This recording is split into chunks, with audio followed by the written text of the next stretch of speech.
할렐루야. 하나님께서 오늘도 우리에게 크신 은혜를 베풀어 주실 줄 믿습니다. 오늘 말씀의 제목은 하나님의 마음입니다. 오늘 말씀을 통하여서 하나님의 마음을 깨달으며 크신 은혜를 누리는 저와 여러분이 되기를 축복합니다. 오늘날 우리가 마주하게 되는 세상의 소식들은 참으로 우리의 마음을 무겁게 합니다. 이유 없는 분노로 타인을 해치는 범죄나 가장 안전해야 될 가정에서 일어나는 학대, 그리고 삶의 무게를 견디지 못하여 스스로 생을 마감하는 안타까운 일들이 끊이질 않고 있지요. 입으로는 생명이 너무나도 귀하다고 말하지만 정작 현실은 생명을 너무나도 가볍게 여기는 풍조가 사회 곳곳에 만연해 있습니다. 이처럼 세상이 삭막하고 두려운 곳이 된 근본적인 이유는 바로 인간이 생명의 주인 되시는 창조주 하나님을 잊어버렸기 때문입니다. 주인을 잃어버린 인생은 필연적으로 생명의 참된 가치와 삶의 목적을 상실할 수밖에 없지요. 오늘 본문은 인류 역사상 가장 비극적이었던 홍수 심판 직후의 장면을 배경으로 하고 있습니다. 거대한 물이 휩쓸고 지나간 자리는 온통 황폐하였고 곳곳에는 죽음의 침묵만이 감돌고 있었습니다. 그런데 그 절망적인 황무지 위에서 하나님께서는 방주에 나온 노아와 그의 가족들에게 찾아오셔서 마침내 침묵을 깨시고 입을 여십니다. 하나님께서는 죽음이 가득한 그 땅에서 사람에게 가장 먼저 생명에 관한 말씀을 선포하고 계시지요. 오늘 이 새벽 우리는 세상의 소란스러운 소리를 뒤로하고 우리를 살리시는 하나님의 음성에 귀를 기울여야 합니다. 본문의 말씀을 통하여서 우리를 향하신 하나님의 본심, 그 마음을 깨닫고 은혜를 발견하는 귀하고 복된 시간이 되기를 주님의 이름으로 축원합니다. 먼저 첫 번째로 오늘 본문이 우리에게 보여주는 진리는 하나님께서는 우리에게 복 주시기를 기뻐하시는 분이라는 사실입니다. 하나님께서는 우리에게 무엇을 주시기를 기뻐하신다고요? 복 주시기를 기뻐하신다는 사실입니다.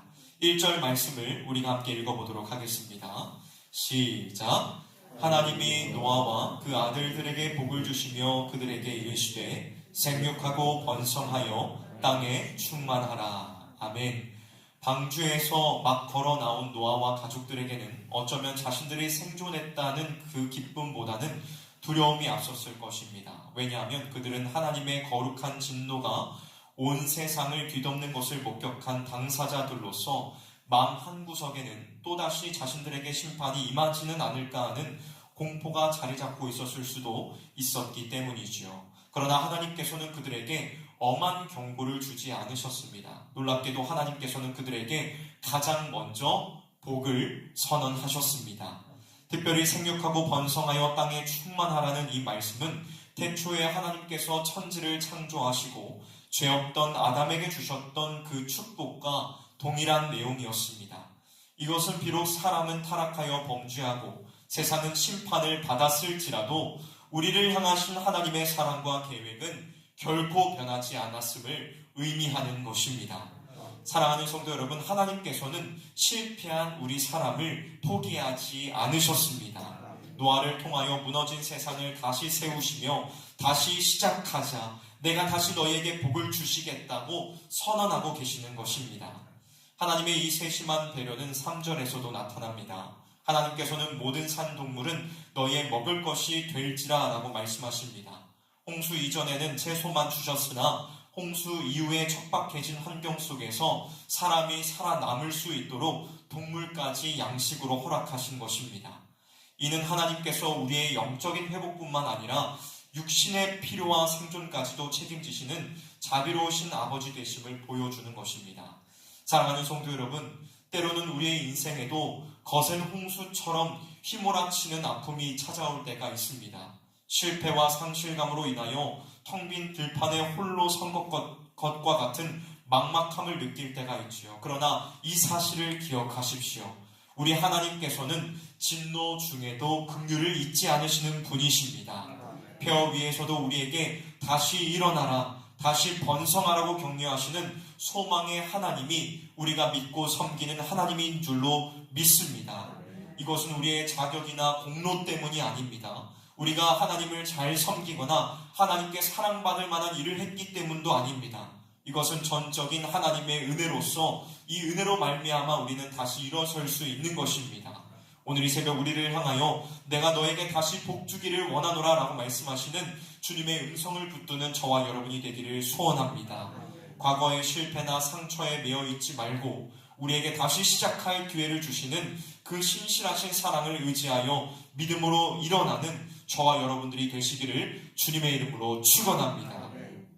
다음 두 번째로 우리가 반드시 기억해야 될 진리는 생명의 주인은 오직 하나님 한 분뿐이시다는 사실입니다. 오늘 본문 말씀 4절을 함께 읽어보도록 하겠습니다. 시작. 그러나 고기를 그 생명되는 핏째 먹지 말지니라. 아멘. 하나님께서는 앞서 동물을 먹을 거리로 허락하시면서도 곧이어 그러나 라는 접속사를 통하여 아주 엄격한 금지 명령을 덧붙이시고 계십니다. 무엇을 덧붙이시고 계시지요? 핏째 먹지 말라는 말씀을 덧붙이고 계시지요. 하나님께서 이처럼 육식을 허용하시면서 피만큼은 그토록 엄격하게 금지하신 이유는 단순히 식습관의 문제가 아닙니다. 여기에는 훨씬 더 깊고 본질적인 신앙의 고백이 담겨져 있습니다. 성경은 피가 곧 생명이라고 증언하고 있지요. 하나님께서 피를 먹지 말라고 명하신 이유는 모든 생명의 근원이 하나님께 속해 있음을 사람으로 하여금 잊지 않게 하시기 위함입니다. 비록 동물을 양식으로 주셨지만 그 생명의 본질인 피를 금지하심으로써 생명 자체를 주관하는 권한은 오직 창조주 하나님께만 있음을 분명히 하고 계시는 것입니다. 즉 이 명령은 내 생명도 다른 이의 생명도 나의 소유가 아니라 하나님의 것입니다 라고 고백하는 신앙의 표현이자 피조물의 창조주 앞에서 지켜야 할 마땅한 경외심임을 요구하고 계시는 것입니다. 더 나아가서 이 피에 대한 규례는 구속사적으로 장차 오실 예수 그리스도를 바라보게 합니다. 구약시대의 짐승의 피가 생명을 상징하여 거룩하게 구별되었듯이 신약시대에 이르러 하나님께서는 죄로 인하여 죽었던 우리에게 참된 생명을 주시기 위하여 독생자 예수 그리스도의 피를 흘리게 하셨습니다. 레위기에서 육체의 생명은 피에 있음이라고 하셨는데 생명 그 자체이신 예수님께서 십자가 위에서 물과 피를 다 쏟으심으로 죽음의 권세 아래 있던 우리가 영원한 생명을 얻게 된 것입니다. 그러므로 사랑하는 성도 여러분, 오늘 우리가 호흡하며 살아가는 이 생명은 결코 나의 소유물이 아닙니다. 우리의 생명은 예수 그리스도의 고귀한 핏값으로 사신받은 하나님의 소유인 줄로 믿습니다. 이 사실을 인정한다면 우리는 더 이상 내 인생은 나의 것이라고 주장하면서 내 마음대로 살 수가 없습니다. 오늘 나에게 주어진 건강, 나에게 주어진 시간, 그리고 호흡 하나까지도 주님께서 잠시 맡겨주신 것임을 우리는 기억해야 합니다. 주님께서 주신 생명을 쾌락을 좇는 일이나 헛된 욕심을 채우는 일에 낭비해서는 안 될 것입니다. 예수님의 피로 산 생명답게 하나님의 영광을 위하여 내 삶을 거룩하게 사용하는 청지기가 되어야 합니다. 또한 내 생명의 주권이 하나님께 있다는 사실은 우리에게 있어서 가장 큰 위로가 됩니다. 내 생명이 연약한 내 손에 달려있다면 우리는 늘 불안함 속에 살 수밖에 없습니다. 그러나 내 생명의 주관자가 전능하신 하나님이시기에 우리는 어떠한 환경 속에서도 평안할 수 있습니다. 하나님께서 허락하지 않으시면 참새 한 마리도 땅에 떨어지지 않는데 하물며 주님의 핏값으로 사신 자녀인 우리는 얼마나 하나님께서 더욱 철저하게 지키시겠습니까? 바라게도 오늘 이 시간 생명의 주관자 되시는 그 하나님 앞에 우리의 모든 교만을 내려놓기를 원합니다. 나의 생명은 주님의 것입니다 라는 이 고백과 함께 주님께서 주시는 참된 평안과 안전함 속에 거하는 저와 여러분이 되시기를 주님의 이름으로 간절히 축원합니다. 마지막 세 번째로 우리가 가슴 깊이 새겨야 할 진리는 우리 한 사람 한 사람이 하나님의 형상대로 지음받은 가장 존귀한 존재라는 사실입니다. 오늘 본문 5절과 6절을 보면 하나님께서는 생명을 해치는 일에 대하여 아주 엄중하고 단호하게 경고하고 계시지요. 5절과 6절 말씀을 함께 읽어보도록 하겠습니다.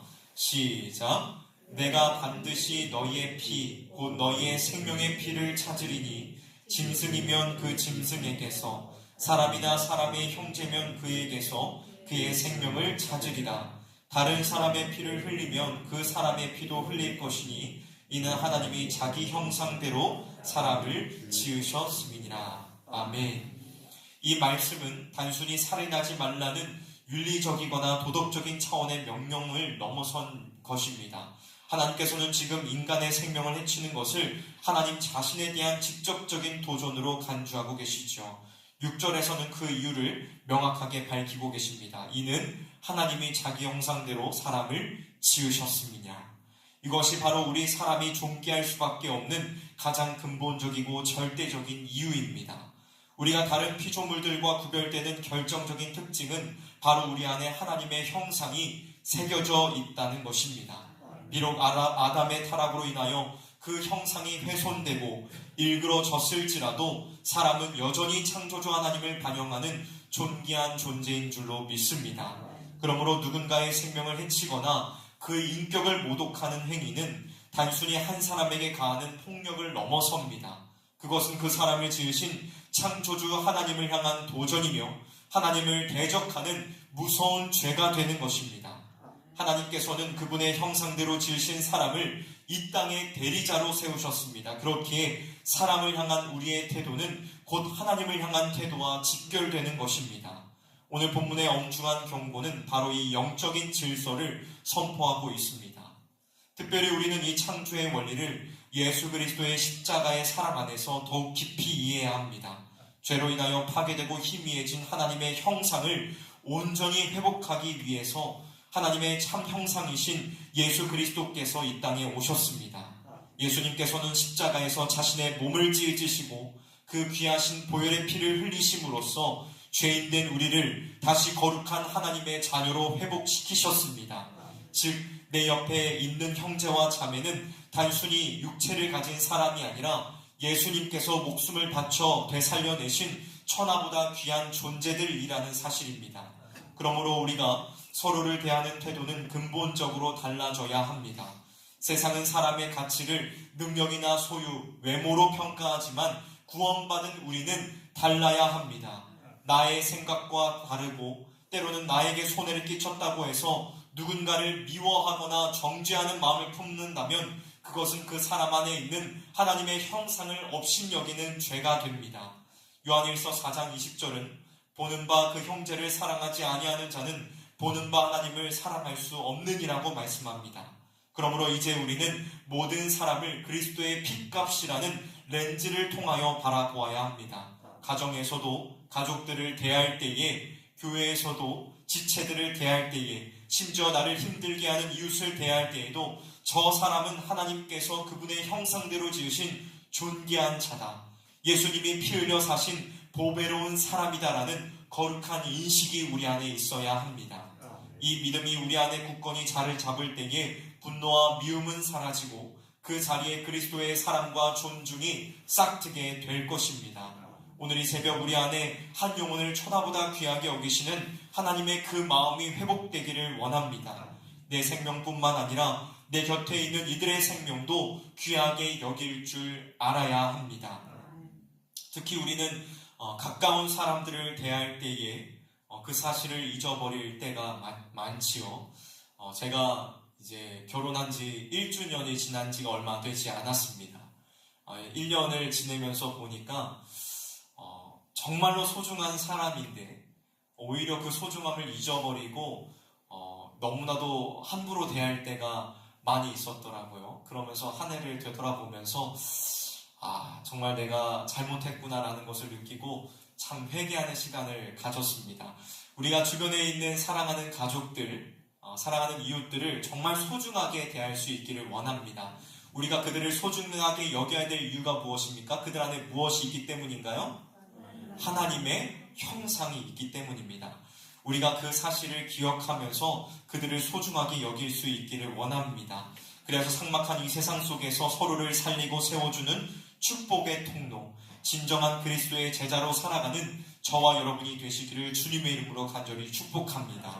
말씀을 맺도록 하겠습니다. 사랑하는 성도 여러분, 오늘 하나님께서는 홍수의 심판 이후 죽음의 그림자가 드리운 땅에서 다시금 생명의 복을 선언하시는 장면을 우리는 살펴보았습니다. 그리고 생명의 주권이 하나님의 있음을 알게 하시고 모든 사람이 하나님의 형상을 지닌 존귀한 존재임을 발견하게 되었습니다. 세상은 점점 생명을 가볍게 여기고 미움과 다툼으로 얼룩져가고 있습니다. 그러나 구원받은 우리는 달라야 합니다. 예수 그리스도의 핏값으로 새 생명을 얻은 자답게 생명을 소중히 여기고 살리는 자가 되어야 합니다. 오늘 하루 만나는 모든 사람을 하나님의 형상으로 대우하십시오. 미움 대신 사랑을, 비난 대신 축복을 선택하시기를 바랍니다. 그래서 여러분이 머무는 가정과 직장이 생명의 온기로 가득 채워지는 은혜의 역사가 있기를 주님의 이름으로 간절히 축원합니다. 함께 기도하도록 하겠습니다.